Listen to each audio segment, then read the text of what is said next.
Chers collègues, à travers ce rapport qui lance le processus de mise en concurrence du réseau TER, une obligation qui nous est imposée par la loi, j'y reviendrai, permettez-moi de rappeler en propos introductifs notre ambition politique en matière de mobilité.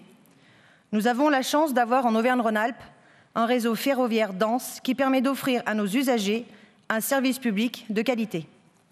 Avec 200 000 voyageurs par jour, 1 500 trains et 700 cars qui circulent chaque jour sur notre réseau, notre région est l'autorité organisatrice du plus grand réseau de transport TER hors Île-de-France, dont elle finance le fonctionnement à hauteur de 550 millions d'euros chaque année.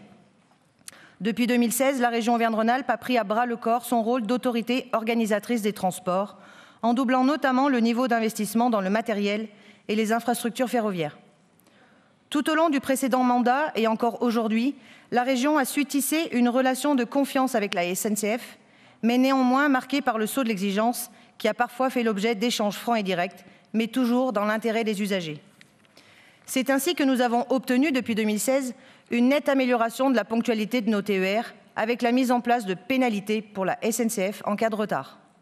Nous avons aussi obtenu une forte baisse des trains supprimés, la sécurisation des passages à niveau, la création d'un centre régional de sécurité des transports, une meilleure accessibilité pour les personnes en situation de handicap et bien sûr un plan de sauvetage de petites lignes qui a permis de sauver 830 km de voies ferrées menacées de fermeture en 2015. Ces avancées, ces victoires n'étaient pas gagnées d'avance et témoignent du volontarisme de notre collectivité, insufflé par notre président Laurent Wauquiez, qui ne lâche rien lorsqu'il s'agit de défendre nos habitants, notre service public et nos territoires. Un nouveau grand défi s'ouvre à nous, à présent et pour la décennie à venir, avec l'ouverture à la concurrence du réseau TER.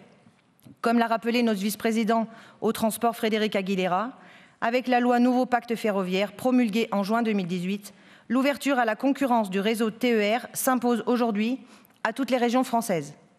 Il convient donc de la préparer dans les meilleures conditions. Nous ne souhaitons pas, en effet, attendre le dernier moment pour engager l'ouverture à la concurrence, car une fois au pied du mur, nous prenons le risque de décider dans la précipitation, et ce sont les habitants de notre région qui paieront les frais. Nous préférons prendre le temps de bien faire les choses et de prendre en considération toutes les bonnes initiatives et les étudier le plus finement possible, afin d'offrir à nos habitants le meilleur service possible de transport. De ce point de vue-là, notre collectivité sait ce qu'elle veut, sait où elle va, et n'a pour boussole que la satisfaction de nos habitants, qui doivent pouvoir se déplacer demain facilement en TER et dans les meilleures conditions de voyage possibles. Je tiens d'ailleurs à souligner la méthode. En mars 2022, il y a déjà plus d'un an, nous avons été une des premières régions à ouvrir le débat sur le sujet de l'ouverture à la concurrence du réseau TER en assemblée plénière. Le groupe Les Écologistes, par la voix de Madame Babian-Lermet, nous avait alors demandé que la commission transport soit régulièrement tenue informée. Engagement pris, engagement tenu.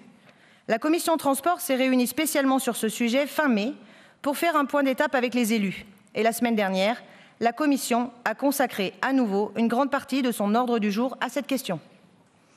On peut souligner le souci de dialogue de l'exécutif, le partage d'informations et l'esprit d'avancer ensemble sur cette ouverture qui va impacter notre réseau TER.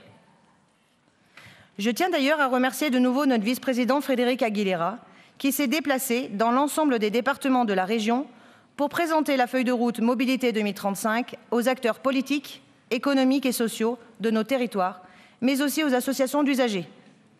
Vous le voyez, mes chers collègues, nous souhaitons associer et concerter tout le monde pour réellement préparer au mieux l'ouverture à la concurrence de notre réseau TER. Nous sommes pleinement mobilisés pour préparer l'avenir de notre service public ferroviaire régional, auquel nous sommes tous attachés et pour lequel nous souhaitons proposer une offre simple d'utilisation, fiable, sûre et accessible à tous. Cela passera par des trains plus grands, plus confortables et plus modernes. Nous y travaillons. Cela passera par la sécurisation de nos lignes. Nous y travaillons. Cela passera par nous battre pour sauver des petites lignes ferroviaires essentielles au désenclavement de nos territoires. Nous serons exigeants avec l'État dans les négociations du prochain volet mobilité du CPER qui va s'ouvrir. Le train est bien plus qu'un moyen de transport. C'est aussi un outil d'aménagement du territoire, de décarbonation et de transition écologique. Pour toutes ces raisons, j'ose croire que les élus socialistes et communistes, qui avaient voté contre l'ouverture à la concurrence en mars 2022, et les écologistes qui s'étaient, eux, abstenus, vont nous rejoindre dans nos objectifs d'offrir demain le meilleur service public de transport ferroviaire possible à nos habitants. Le groupe Les Républicains, divers droites, société civile et apparentés approuve, lui, sans réserve, la mise en place du processus d'ouverture à la concurrence du réseau TER et votera pour ce rapport. Merci beaucoup Virginie.